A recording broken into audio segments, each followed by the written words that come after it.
Citi News.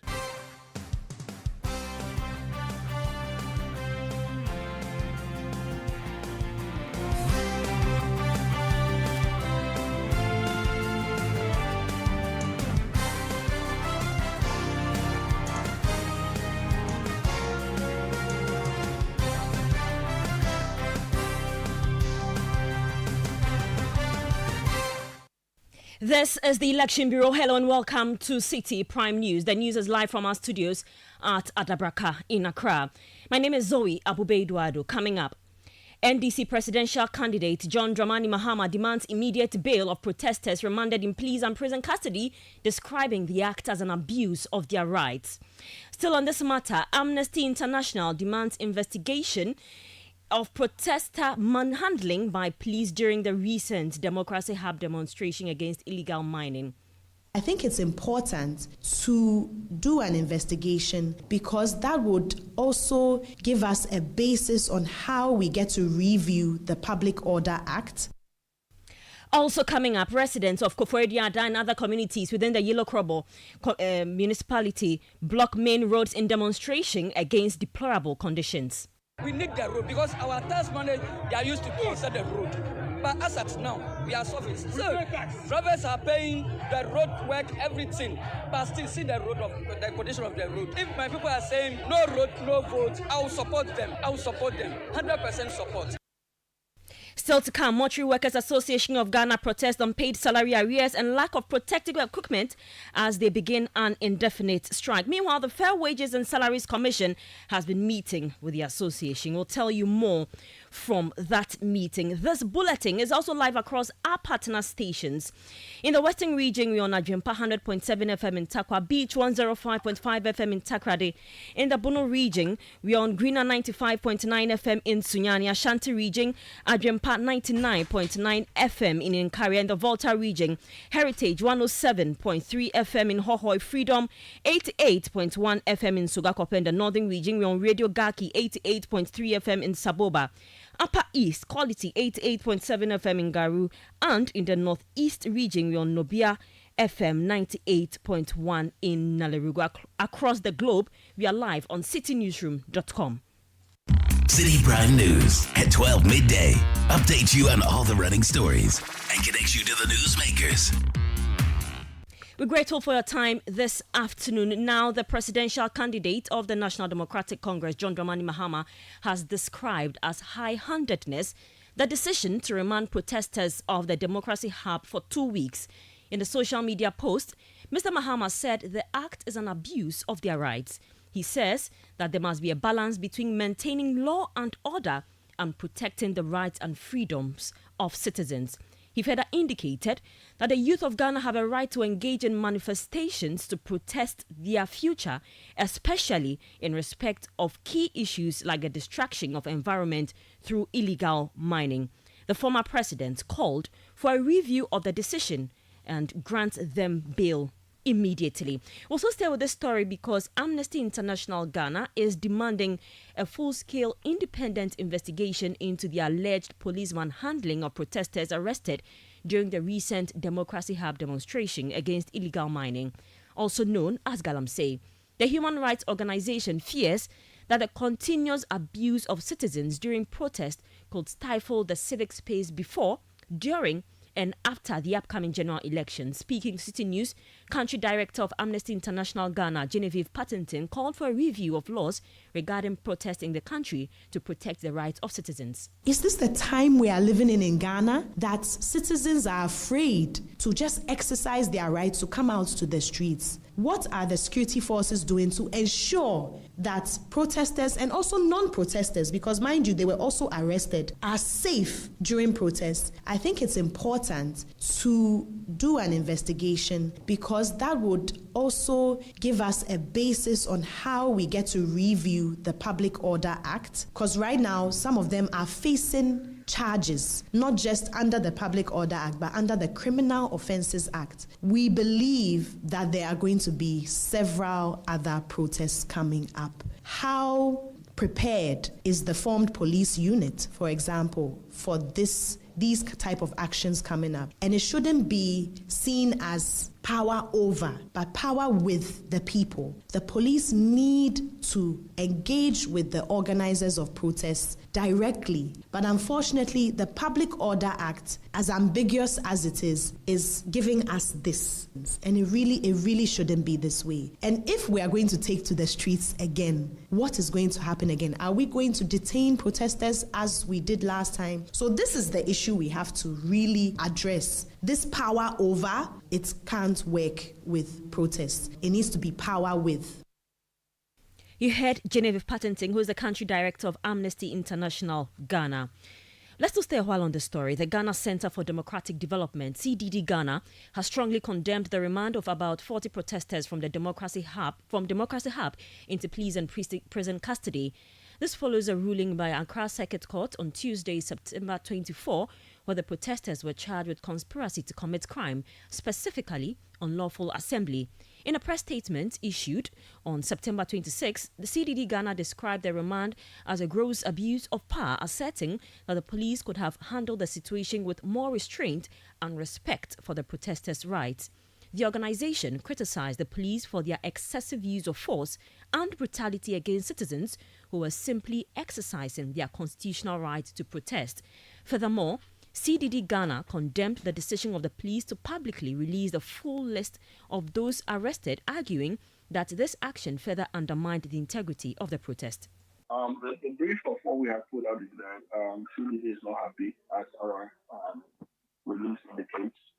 We are not happy with the way the police has fulfilled their duty in terms of how they have engaged and dealt with the protesters who had gone on demonstration over the weekend, exercising their constitutional rights in that process. In places where criminality can be abused, those parties should be dealt with according to law. But we are also talking about the way the police go about even handling protesters who were supposedly breaking the law. The kind of force the police use in terms of how they engage with these actors themselves is problematic. The police should always be acting from a standpoint of professionalism. Their engagement with the public is not in one of brutalization. They are not supposed to brutalize citizens. They are supposed to engage and neutralize elements that will pose problems or cause trouble in the course of these demonstrations. So it is how they approach and handle the situation that we are more concerned about. Yes, people were unruly. People went over the line in their behavior. The approach to police should not be one of beating and manhandling and abuse. Dr. Michael Augustus Akagbo is a senior programs officer and human rights and social inclusion of the Center for Democratic Development, CDD Ghana, speaking there. We'll turn attention to some other stories now. And the Mortuary Workers Association of Ghana has begun an indefinite strike today over poor working conditions and unmet demands. Concerns of the union include inadequate provision of personal protective equipment, PPEs, which members of the union say has exposed them to diseases and other dangers. Additionally, salary arrears of members dating back to 2020 remain unpaid, and the request for financial clearance to employ 500 additional mortuary workers has been ignored. Let's go over the phone lines now and speak to my colleague Fred Duho, who has been visiting some mortuaries across the Greater Accra region. Good afternoon, Fred, and thanks for joining us. What has been your observation visiting some of these mortuaries? Zoe, when I visited some of the mortuaries this morning, especially the Kolebu Teaching Hospital morgue, it is observed that the gate is locked and a red band is tied to the entrance. So vehicles are not allowed in, and you will see drivers of hearse also sitting all around, basically doing nothing. So today being Thursday, it is quite observed that it's normal. The patronage of service at this particular morgue is quite less. But tomorrow is where a lot more people may want to go for their relatives and loved ones that are in the morgue for burial in the weekend. So generally the place is quite calm. The mortuary workers, you see some people around at this particular mortuary, and they are tight-lipped. They don't want to speak to us. Now, I called the General Secretary of the association, and he noted that they are going to have a press conference at 3 p.m. And at this press conference, that is when they would outline their next line of action. As you may be aware, they had a conversation or a meeting with Fair Wages and Salaries Commission. So it is quite obvious that a certain level of engagement went on, for which they may also want to communicate to the public what their next line of action is. As to whether they are still going to go ahead with their strike or not, we would now get to know at 3 p.m. But generally, I can say the gate at the Kolebu Teaching Hospital morgue or mortuary, it is locked, and the workers and drivers are sitting down, doing nothing. So, in effect, it is not biting hard as at now. As at now, one would expect that it wouldn't take much of an effect on people who have their relatives in the morgue until tomorrow. Tomorrow being Friday, and per the Ghanaian tradition where we go for our loved ones who have passed, and on Fridays for burial on Saturdays, it is obvious that tomorrow, if this strike still continues, a lot more people are going to feel the pinch. All right, thank you very much. That was my colleague Fred Duho reporting there. He mentioned that the Mortuary Workers Association of Ghana has been meeting the Fair Wages and Salaries Commission, and they have issued a statement to that effect. Fred Jabano joins me to give me what they have outlined in this particular statement that they have issued. So yes, as you said, there was a meeting earlier this morning, and the Fair Wages and Salaries Commission has released a statement. In the statement, they say that there are 7 points of agreement, and which they have agreed with the mortuary workers to work and act upon, so these people could call off their strike. Let me take you through some of the 7 points. The first point is that the Ministry of Health, with the support of the Mortuary and Funeral Facilities Agency, is to ensure immediate provisions of PPEs by all facilities and agencies. The Fair Wages and Salaries Commission would work together with the MOFA to get the Labour Department to conduct labour inspections in all public mortuaries to ascertain the working conditions in these areas to inform the remedial measures. The Ministry of Health is to write to the Ministry of Finance to seek replacement for separated staff and clearance for recruiting more mortuary workers to ease the pressure on the current MOAG workforce. The Ministry of Health is also expected to furnish the Fair Wages and Salaries Commission with a list of MOAG members who are beneficiaries of the COVID-19 bonus arrears for onward submission to the Ministry of Finance for payment. There's also the issue of commuted overtime allowance, where the Fair Wages says that the audit of the outstanding 14 people who has been completed, and same has been given to the Ministry of Finance for payment. The Fair Wages says it would remind the Ministry of Finance to pay these arrears. The sixth one is that the Ministry of Health has been directed to ask the Ghana Health Service and the Christian Hospitals Association of Ghana, CHAG, to pay all arrears of uniform washing and cleaning allowance by November 2024. So these are some of the agreements reached with the workers today after a meeting with the Fair Wages and the Ministry of Health. All right, thank you very much. That was my colleague Fred Duho outlining what the Fair Wages and Salaries Commission has been saying in that statement following a meeting with the Mortuary Workers Association of Ghana. Now, the Africa Center for Energy Policy, ACEP, says the resignation of Samuel Dubik Mahama, the managing director of the Electricity Company of Ghana, should serve as a wake-up call for the appointing authority to dissolve the entire board of the ECG. ACEP believes that this step is crucial for turning around the company's fortunes. Samuel Dubik Mahama's resignation, which he said was for personal reasons, occurred just a week after ACEP called for the dismissal of ECG's management, pointing to issues of alleged mismanagement within the company. Here's the policy lead on petroleum and conventional energy at ACEP, Kojo Yauche, speaking to Citi News. It's the first step in the reform process of turning ECG around. We actually call for the dismissal of the entire management, including the board. So We are hoping that the board will also follow suit.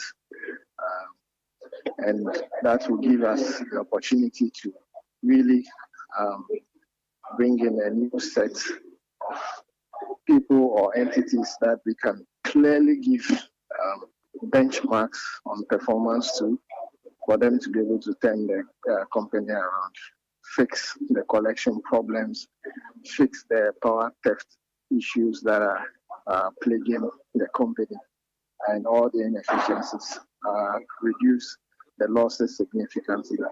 Those are things that we want a new management to come and handle.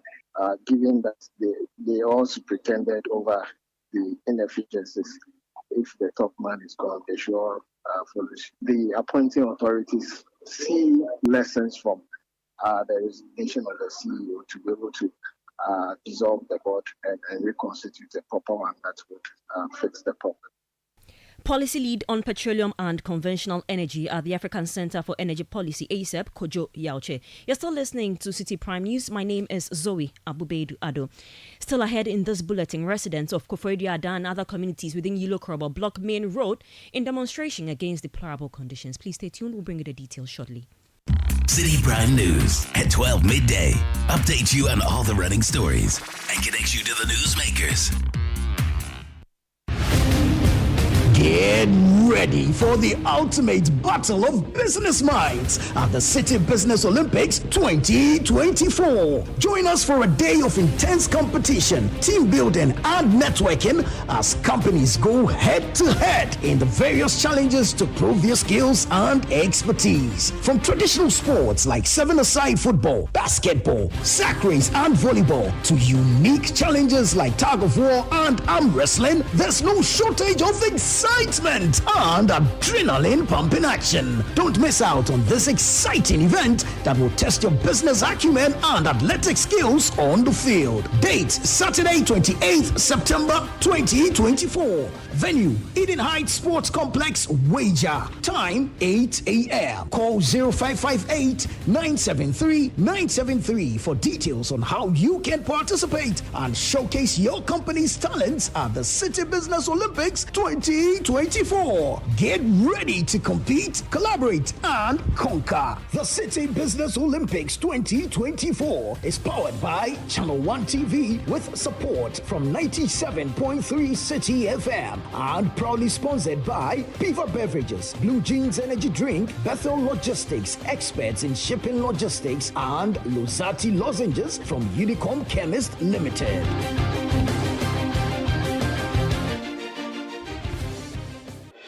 Channel 1 TV is live on DSTV, GoTV, and HD+. On DSTV, find us on Channel 363. On GoTV, we're on Channel 117. And on HD+, get us on Channel 108. On a digital TV, run a new search. But take note that without an antenna, you cannot access Channel 1 TV. Channel 1 TV can be accessed on any free-to-air digital box, like the DSTV and HD+ boxes. Channel 1 TV, telling your story, empowering change.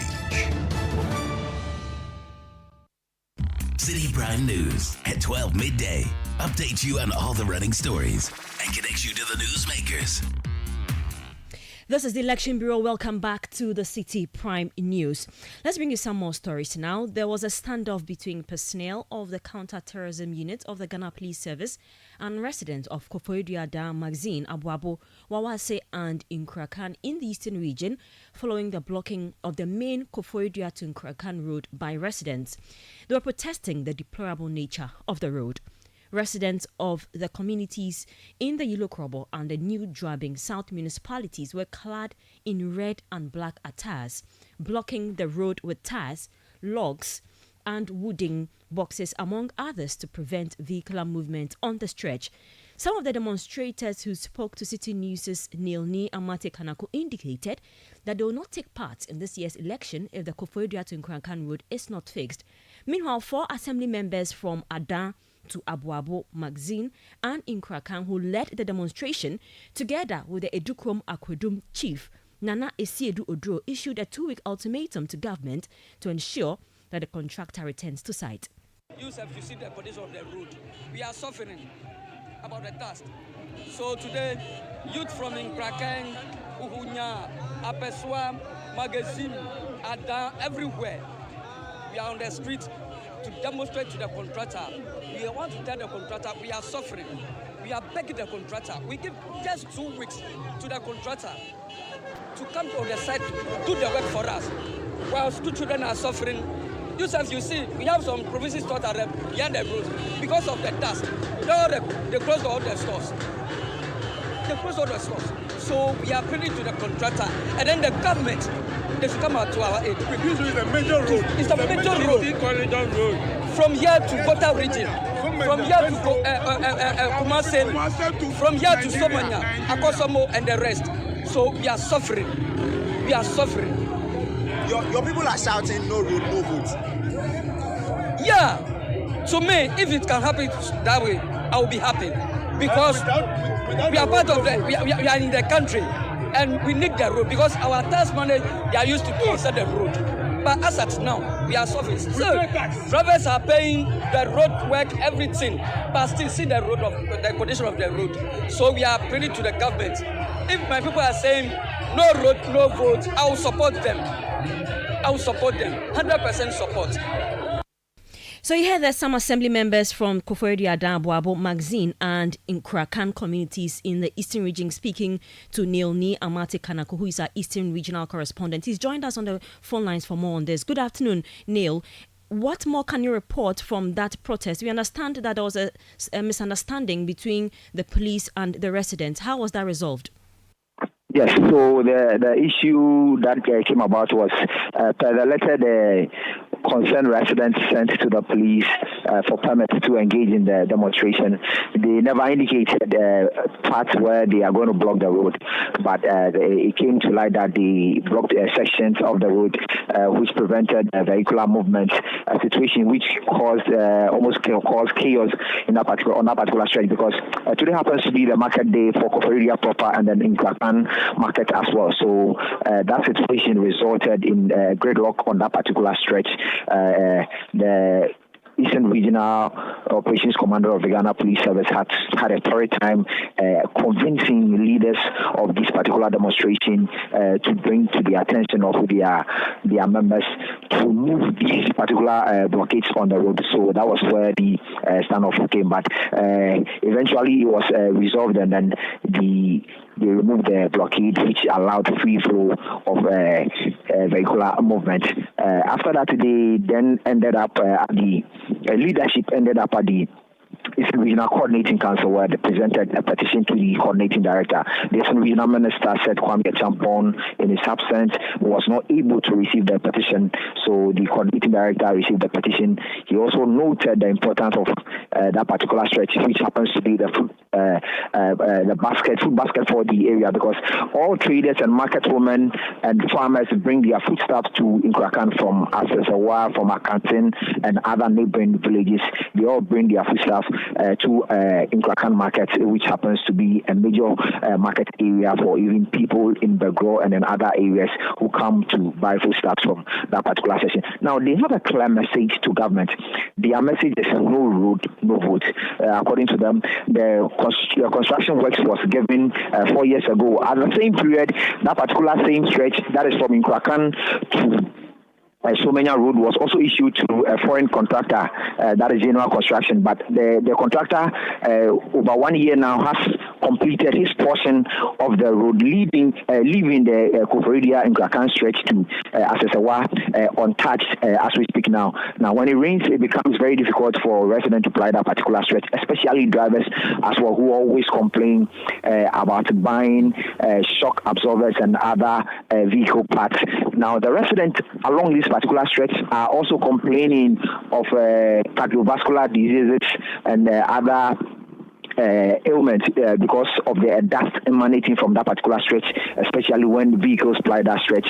I've also been told that more than 10 Okada riders, including a student, have lost their lives on that particular stretch due to the dust because they were not able to see. Visibility was very poor anytime vehicles drive on that particular stretch, and they ended up getting an accident leading to their death. So this is a clear message from a resident of Kuforidiada, Wawase, Magazine, Abuabo, and Inkrakan to government and the Ministry of Roads and Highways. All right, thank you so much for your report there. That was our Eastern Regional Correspondent Neil Ni Amate Kanaku. Let's now hear from the Eastern Regional Coordinating Director Yao Edua Samoa, who received a petition from the demonstrators.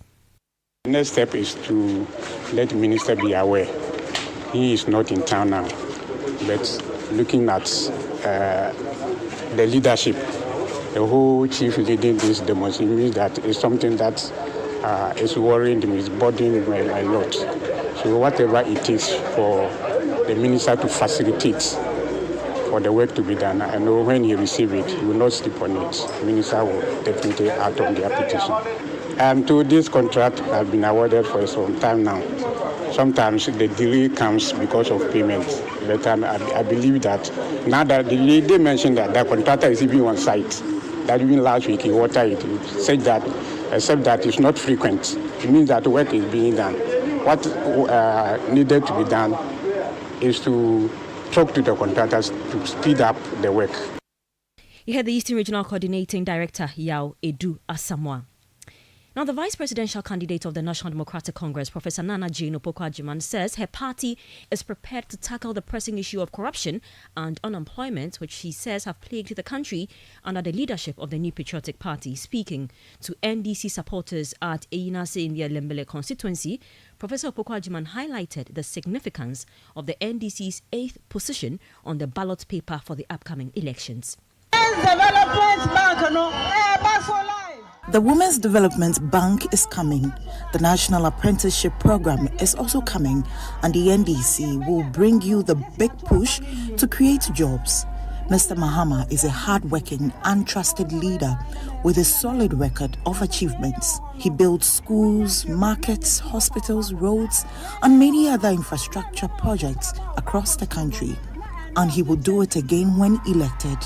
People are hungry, people are suffering, and the youth are struggling to find jobs. But we have a chance to change all of these. On election day, we must seize the opportunity and vote for the NDC. We will use the 8th position on the ballot to break the corruption that has engulfed the country.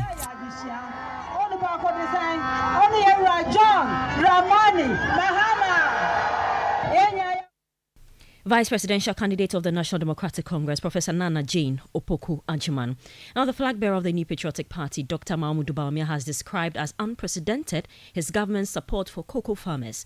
According to Dr. Bawumia, the NPP has increased the price of a bag of cocoa from 475 cedis to 3,000 cedis, which is critical to the welfare of cocoa farmers. He made this known at a stakeholder engagement in the Wasa East constituency while highlighting the performance of the NPP government. A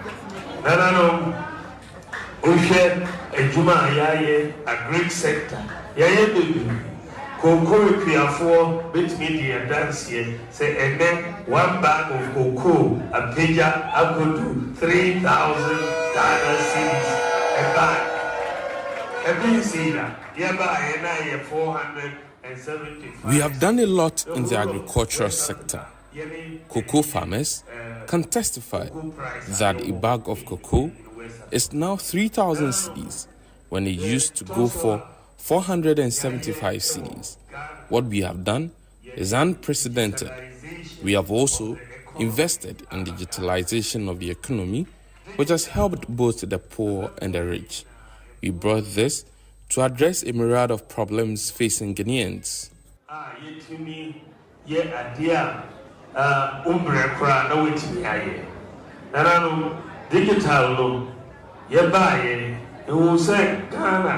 Your problems be bria, your digital, you bet me a solutions. You heard the flag bearer of the New Patriotic Party, Dr. Mahmudu Bawumia. That'll be all for today's edition of the Citi Prime News, which came to you live from number 11 Dr. Martin Loop in Adabraka, Accra. For more news, visit citynewsroom.com. My name is Zoe Abubeduado. Keep listening to the Election Bureau. Good afternoon. City News. We speak first. Reach our hotline on 0302 224959 and get interactive on Facebook, City 97.3 FM, and on Twitter at City 973.